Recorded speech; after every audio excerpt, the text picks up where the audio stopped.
दोस्तों, आज की कहानी कमाने वाली बहू की है। आज हमारे समाज में कई बातें फैली हुई है कमाने वाली बहू के व्यवहार को लेकर। आज की कहानी में हम आरोही के बारे में बात करेंगे, जो कि वर्किंग वुमेन है। उसका व्यवहार कैसा है, अच्छा या बुरा? तो चलिए शुरू करते हैं। बेटा राज बोला, माँ तू हमारे साथ मुंबई चल। बाबा थे तब बात अलग थी, अब तू इधर गांव में अकेली कैसे रहेगी? मैं सोच में पड़ गई। दिल का दौरा आने से पति की अचानक मृत्यु हो गई थी। 13वीं के बाद सब मेहमान चले गए थे। बेटा राज और बहू आरोही दोनों इंजीनियर थे। मेरी एक सहेली ने कहा था, बेटा और बहू के साथ रहने मत जाना, क्योंकि कमाने वाली बहू को बूढ़ी सास जरा सी भी पसंद नहीं होती। तेरे वहाँ जाने से उनकी स्वतंत्रता में बाधा आएगी और वह तुझे ताना मार मार के तेरा जीना हराम कर देगी। मेरे पति जब जिंदा थे तब उन्होंने अपनी सारी प्रॉपर्टी अपने बेटे के नाम पर कर दी थी। ऐसी परिस्थिति में बेटा और बहू यह मकान बेच सकते हैं। बेटे और बहू के साथ जाने के अलावा मेरे पास दूसरा कोई विकल्प नहीं था। 60 साल की उम्र में मेरे घुटनों के दर्द की वजह से मुझे हमारा किराना दुकान चलाना भी आसान नहीं लग रहा था। 13वीं का पूरा खर्च बेटे ने उठाया, पर छोटे मोटे खर्च के लिए बेटे के सामने हाथ फैलाना मुझे पसंद नहीं था और हमारे बचाए हुए थोड़े पैसे मुझसे खर्च हो गए थे। अब परिस्थिति ऐसी थी कि मेरे पास 50 रुपए भी नहीं थे और यह बातें सोचते सोचते में मैं राज को कोई उत्तर नहीं दे सकी।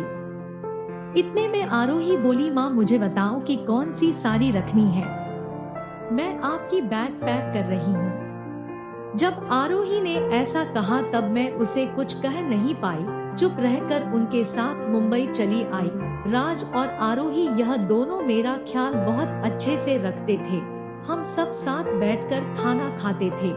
राज के पिताजी की याद मुझे नहीं आनी चाहिए, इसलिए दोनों मुझे बहुत खुश रखने का प्रयत्न करते थे। मेरा 7 साल का पोता आयुष दादी दादी कहते हुए मेरे पीछे पीछे भागता था। मैंने कोई सी भी चीज मंगाई वह मुझे तुरंत लाकर देता था।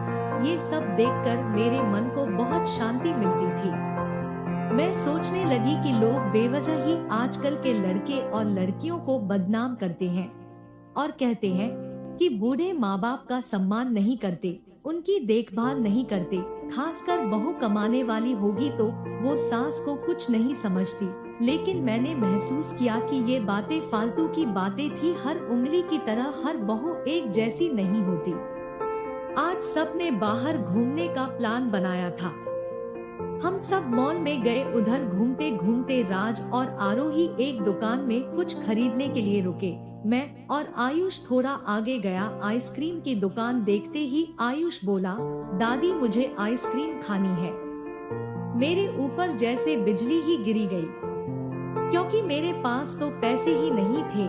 मुझे कभी पैसे की जरूरत नहीं पड़ी, इसलिए पैसे मेरे पास नहीं थे। अभी क्या करे? मेरा उदास चेहरा देखकर आयुष वापस बोला, ले दो ना प्लीज, माफ कर बेटा, मेरा पर्स में घर भूल गई। मेरे ऐसे बोलते ही आयुष मेरी तरफ एक अलग नजरों से देखने लगा। उसको लगा कि आइसक्रीम लेनी नहीं है, इसलिए दादी बहाने बना रही है। पर मैं क्या कर सकती थी? मुझे खुद ही शर्म आ रही थी। मैं कैसी दादी हूँ जो अपने पोते को आइसक्रीम भी नहीं लेके दे सकती। हमने बाहर ही खाना खाया। आरोही ने मेरे पसंद की काजू मसाले की सब्जी ऑर्डर की थी, पर मुझे वह पसंद नहीं आ रही थी। घर आने के बाद सबने थोड़ी देर टीवी देखी। राज सोने गया। आयुष को क्या चाहिए वह देखने के लिए आरोही उसके रूम में गई। मैं भी मेरे रूम में सोने जा रही थी। तभी मुझे आयुष की आवाज सुनाई दी, मम्मी दादी बहुत कंजूस है, तू ऐसा क्यों बोल रहा है? हाँ मम्मी, हम जब मॉल में घूम रहे थे तब मैंने दादी से आइसक्रीम मांगी तो वह कहने लगी कि मेरा पर्स घर पर भूल गई हूँ। यह अच्छा है क्या मम्मी? कंजूस दादी? आयुष क्या है? दादी के बारे में ऐसे बोलने से पहले तुमने सोचा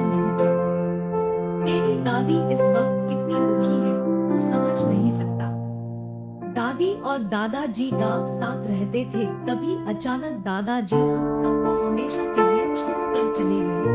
जिस व्यक्ति के साथ हम 24 घंटे साथ रहते हैं, साथ उठना बैठना खाना पीना हम सब करते हैं, हम सब अपना सुख दुख बांट लेते हैं, वही व्यक्ति जब अचानक हमको छोड़कर चला जाता है तो कितना दुख होता है, तू अभी नहीं समझ सकता। सोच, अचानक तेरे मम्मी पापा तेरे से बहुत दूर गए, इतने दूर गए कि वह कभी वापस नहीं आए तब तुझे बुरा नहीं लगेगा क्या? आयुष बोला, नहीं मम्मी, मैं तुम दोनों के बिना नहीं रह सकता। बेटा फिर सोच कि दादी जी बिना तेरे दादाजी की कैसे रहती होगी।